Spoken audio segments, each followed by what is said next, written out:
একটা বিশেষ ঘোষণা দেওয়ার জন্য আপনাদের সামনে উপস্থিত হয়েছি।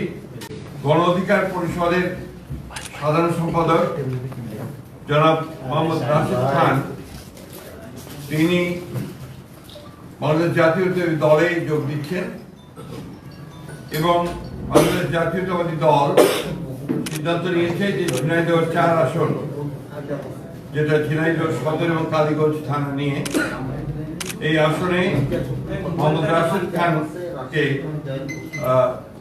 ধানের শীষ প্রতীকে নির্বাচন করার জন্য মনোনয়ন দেওয়া হচ্ছে। সেই সঙ্গে আমি আপনার অনুরোধ করব,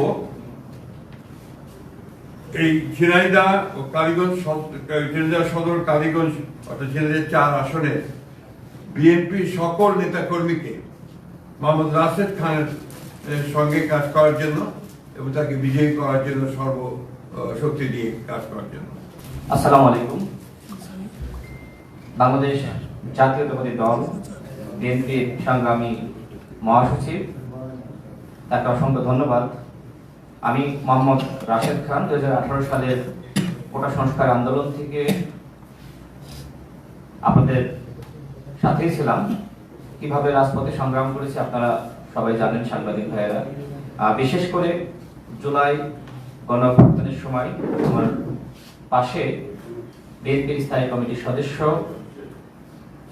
জনাব সালাউদ্দিন আহমেদ এবং আমি রাশেদ খান, গণ অধিকার পরিষদের সভাপতি নুরুল হক নূর, আমরা 3 জন একসাথে এই আন্দোলন সংগ্রাম সমন্বয় করার কাজ করার সুযোগ হয়েছে এবং আমাদের সংগ্রামী মহাসচিব যে সময় তিনি গ্রেপ্তার হন, বিএনপির সংগ্রামী মহাসচিব আমাদের সালাউদ্দিন আহমেদ ভাই, তিনি ইন্ডিয়া থাকলেও এই আন্দোলনকে যেভাবে সমন্বয় করেছেন, আমি এতটুকু বলতে চাই, বাংলাদেশ জাতীয়তাবাদী দল গণমানুষের অধিকার প্রতিষ্ঠায় লড়াই সংগ্রাম করছে এবং শহীদ প্রেসিডেন্ট জিয়াউর রহমান, যাকে আমি নিজের আদর্শ হিসেবে মনে করি, বর্তমানে বিএনপি নেতৃত্ব দিচ্ছে জনাব তারেক রহমান, তিনি আমাকে অত্যন্ত স্নেহ করেন, ভালোবাসেন।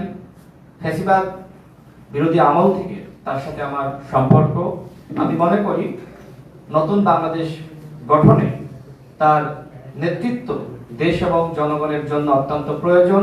আমি বিশ্বাস করি সংস্কার, বিচার এবং সুষ্ঠু নির্বাচনের ক্ষেত্রে জনাব তারেক রহমান গুরুত্বপূর্ণ ভূমিকা রাখবেন।